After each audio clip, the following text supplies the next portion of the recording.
Oh, hello everyone. New Year's Eve. Very cold here in the UK today, and I haven't seen anyone or spoken to anyone since my last video. I don't know how I do it, to be honest. However, here I am, in all my glory, in my vision in blue, because I had a very strange experience today that I want to share with you. I've got no one else to talk to, so if I do the video, it helps me to talk about this, which is kind of overwhelmed me, to be honest. I think you might enjoy it, and I don't understand it fully, so any comments would be very grateful. Yesterday, or was it today? Yesterday, I think, this huge picture appeared on my Facebook page. A beautiful face, longish dark hair, a beard, beautiful eyes. It filled the whole page. I thought, oh, what a beautiful face. And I remembered I had clicked on him some weeks ago as a possible friend. You know how you do. Russian. I got a feeling about Russia, and I got suddenly lots of Russian people sending me pictures, but this one was especially beautiful, and it appeared yesterday. I did make a little comment under it saying I felt it was a beautiful face, and I thought it was a spiritual teacher or somebody who carried the light. Left it at that. So today another picture appeared, which is unusual because once you see them they tend to go, don't they? Anyway, another picture appeared today, and there was a comment underneath it. It wasn't a reply to my comment, but it was an explanation as to what it was. Somebody apparently had found this photograph, put it in a frame, and she was explaining that it was a spiritual teacher from Siberia. Now, one's mind can go anywhere with that. And I thought, Siberia, that's an awful long way to have a connection. I wouldn't be able to go and see him, for instance.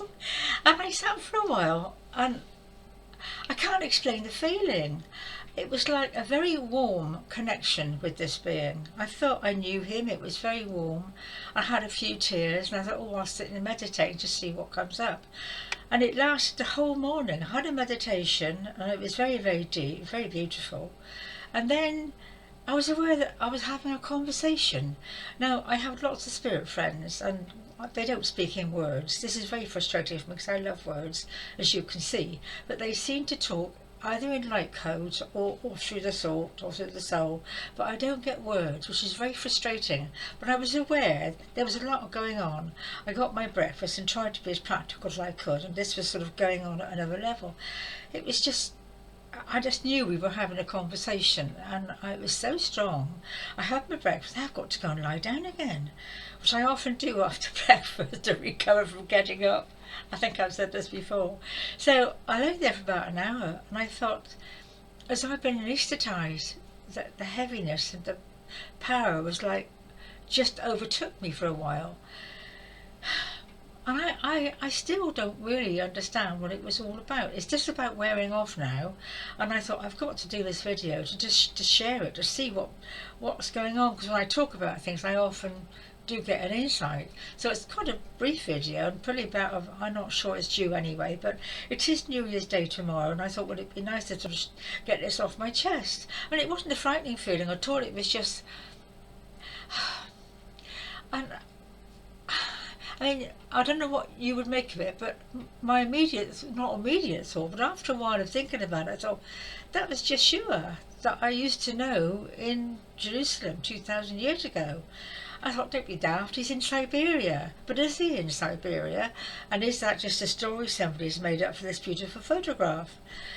I don't know. I really don't know, but I have Yeshua, a friend. He's a friend, and he comes quite frequently to help me out with things, and I know that version.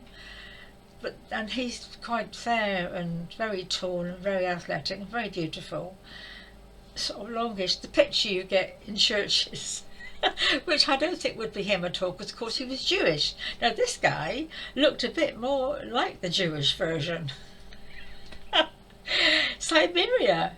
And so we had this huge connection between Jupiter and Saturn, causing the star, which in my belief system was what happened in Jerusalem 2,000 years ago when he was actually born, because these two planets are very, very close together and would cause a very brilliant light. And this is how just happened. So, you know, I can put all sorts of things together in my head and make a fairy story, which has this person come again? Is he living in Siberia? I mean, anything's possible, isn't it? Or is it just my imagination, or something that's been put there? It's quite I probably get the answer eventually, but the more I think about it, the more I think it could be the man himself. And of course he would, and he can do anything, they can do anything. Is it a different version, a newer version, an older version, a more cosmic version maybe? The one I get from time to time is maybe the more ordinary, no disrespect, you know what I mean, the one I'm used to, the one I used to know, the one I'm used to. Is this a different version? Because I wouldn't have thought an everyday spiritual teacher would have that much power. It was very, very powerful, and the conversation and the connection did seem to me to be rather. I mean, I can handle quite a bit of power. I do have a lot of. I don't know what I'm talking about, but what I mean is I've been told I have got a lot of energy, a lot of power, and a lot of beings that work with me. So why this was so different, I don't know. And I had to put my glasses on to see how much time I've got. I'm rabbiting on, you know what I'm like.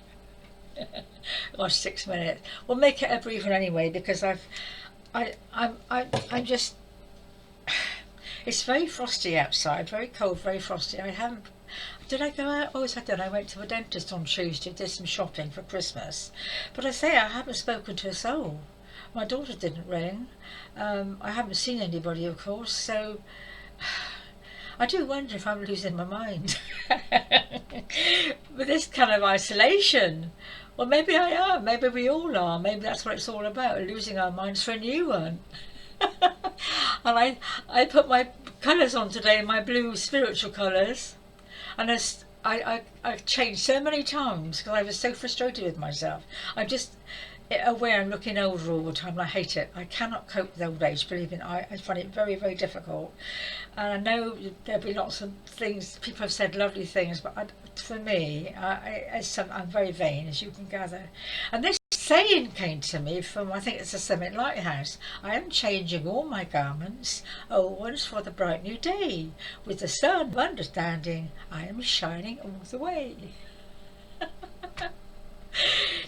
Oh, I don't know. Here I am, having done 6 or 7 minutes. That's enough for you. I see very frustratingly that the videos don't get looked at much more than 5 minutes, and all the good stuff comes at the end.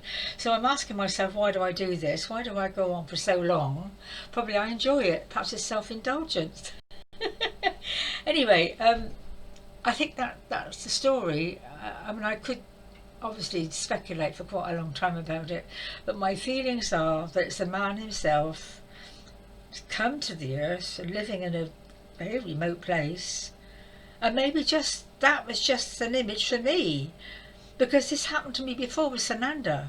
I expect you've heard of Sananda, Lord Sananda. Well, this happened about 4 or 5 years ago, and I'd been going through a really, really rough time, and I was driving home. No, I didn't. I got home, switched on the computer, and there's a certain website I used to go into, I forget what it's called now. Huge picture of this beautiful face appeared, and I was stunned, and there was nothing underneath it, no writing whatsoever, and I suddenly said, "Oh, Sananda!" I knew who it was. The eyes, they were like liquid blue. I couldn't describe the picture, and I tried to find it again. I looked through everything. I put his name. I did everything I could to find a picture, and I thought, no, he's put that picture on for me. And they can do that. They can do anything. Of course, these beings. They can. Well, what do they do? They've written things on my internet.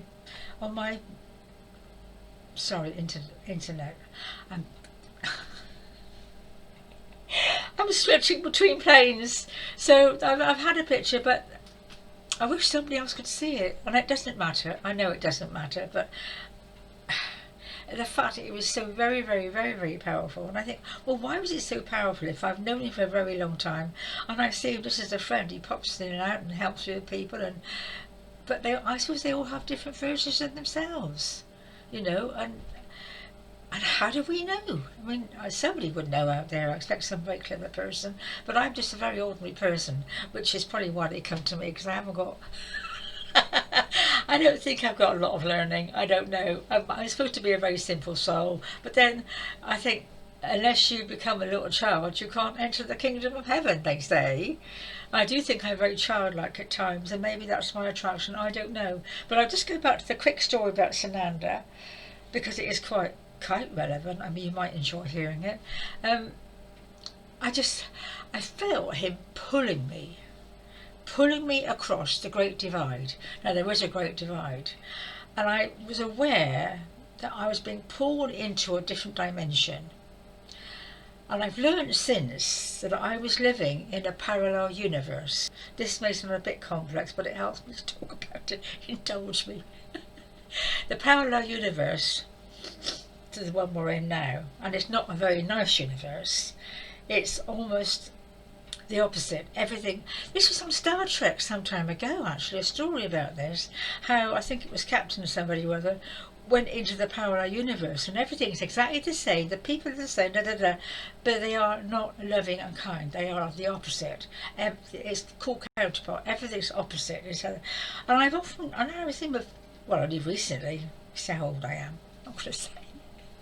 And I always had a lifetime of really struggling with such very nasty experiences. And I'm thinking, well, maybe I was put there for a reason. I don't know. But anyway, Sananda came. What a clever being. And I felt him pull me away from that particular existence into this one. And I must admit, things have improved slightly in the past few years. Not a lot. I'm getting carried away. Okay. All right, darlings. Well, that will do for now. I do hope you have New Year's Eve. Well, there won't be much partying, will there? So anyway, I'm in a way quite grateful for my isolation, because I haven't got to worry about it. I haven't got to go worrying about food for people, and I have given parties in the past, and you do worry about giving people the right stuff and and afterwards you're exhausted. So this is okay, and I just have to get through it somehow. Things will have to liven up soon, won't they? So there we are. No pink camellias. So I'm putting my glasses on again to see. My God, it's 12 minutes. Oh, I said I was going to do a short one. Oh, well, never mind. Okay then. God bless for now. Happy New Year. Take care. Bye bye.